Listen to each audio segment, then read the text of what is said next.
Il est 13 h à Kinshasa, mesdames et messieurs, c'est l'heure de vous informer.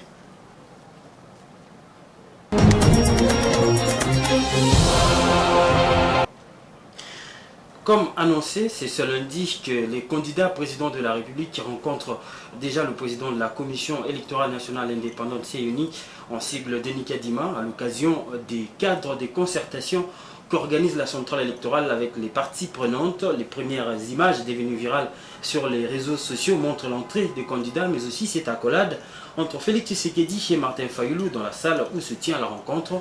Il faut dire que ce cadre de concertation se poursuivra jusqu'à mercredi avec les représentants des partis politiques, des candidats indépendants, mais aussi les représentants de la société civile.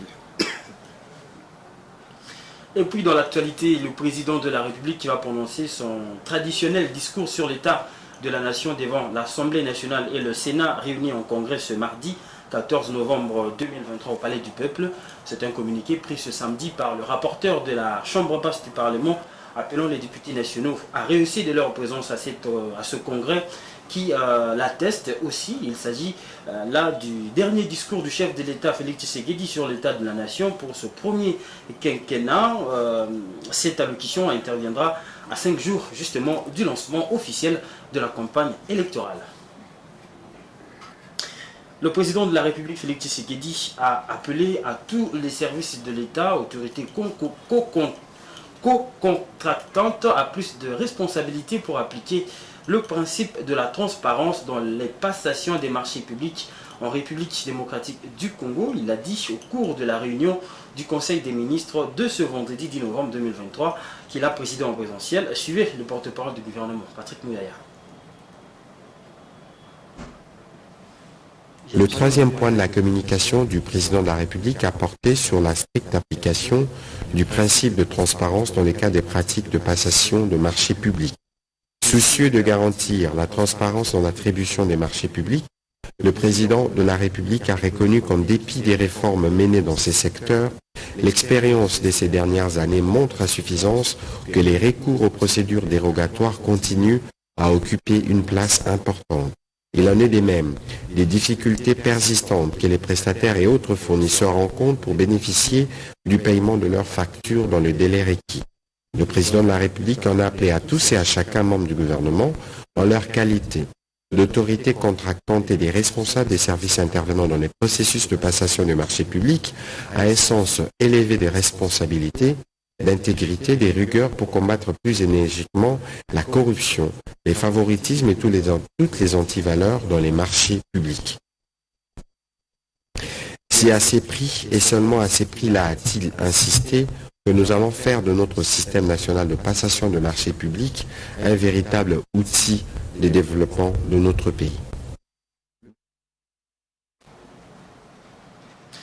Outre l'énumération non exhaustive des ressources naturelles de la RDC, véritable opportunité d'investissement pour les Saoudiens devant le président rwandais Paul Kagame, du président ougandais Yoweri Museveni, Vital Kamerhe, vice-premier ministre en charge de l'économie, a lancé ce vendredi un appel émouvant auprès de tous les chefs d'État et des chefs de délégation au sommet Arabie Saoudite-Afrique, particulièrement aux leaders saoudiens, d'user de leur force, de leur influence auprès de ces deux pays, Kinshasa et Kigali, pour que la guerre cesse à l'est de la République démocratique du Congo.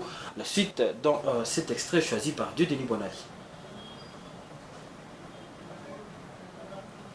Lance un appel pathétique à tous les chefs d'État africains présents à ce sommet et aux leaders saoudiens disant de leur influence auprès de l'Ouganda et du Rwanda pour que la paix revienne à l'est de la République démocratique du Congo et qu'ensemble nous fassions de la région des Grands Lacs non pas une partie de guerre, mais un lieu de développement, car Dieu a doté cette partie de l'Afrique des richesses innombrables.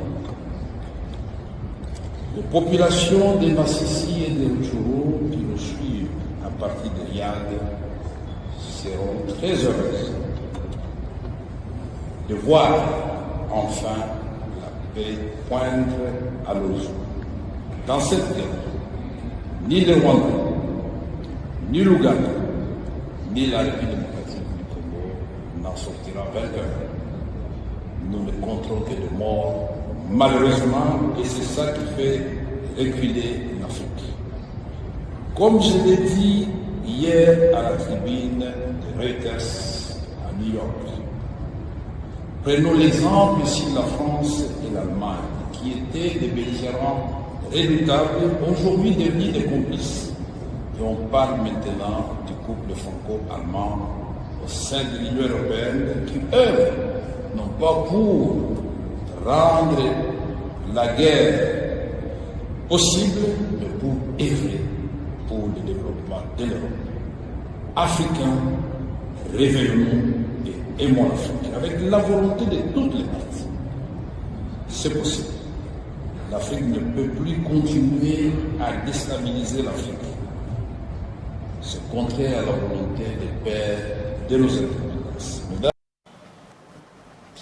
Et puis, au-delà de nos frontières, la conférence des Nations Unies sur le changement climatique COP28 se tiendra à Dubaï du 30 novembre au 12 décembre prochain. Près de 40 compagnies pétrolières et gazières étaient présentes en Égypte lors de la conférence sur le climat, la COP27, pour discuter de la réduction de la production de pétrole et de gaz dans le monde.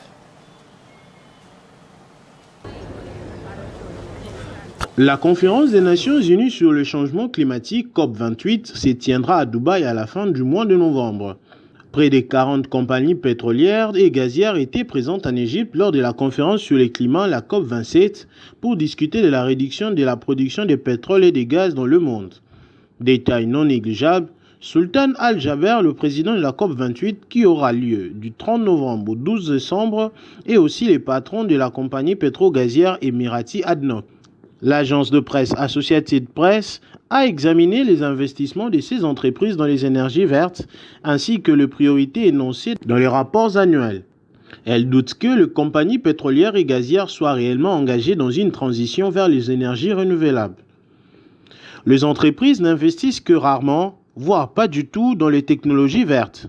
La plupart de leurs investissements, qui se chiffrent en milliards de dollars, concerne la prospection, l'extraction et le raffinage du pétrole. Selon Prengaman, si les entreprises sont réellement incitées à opérer la transition et à utiliser leur capital et leur savoir-faire à cette fin, elles se heurtent à la résistance des actionnaires. Cela s'est traduit par l'abandon de certains des plans les plus ambitieux parce que les actionnaires disent que cela signifie que vous allez gagner moins d'argent au cours de 5 ou 10 prochaines années et que nous devons augmenter la production. Voilà, c'est la fin de ce bulletin d'information. Merci à vous, chers téléspectateurs, de nous avoir suivis. Et notre rendez-vous d'actualité, c'est à 19h30 avec la grande édition du journal sur Géopolice Télévision qui vous sera présentée par Damani Moujinga. Au revoir.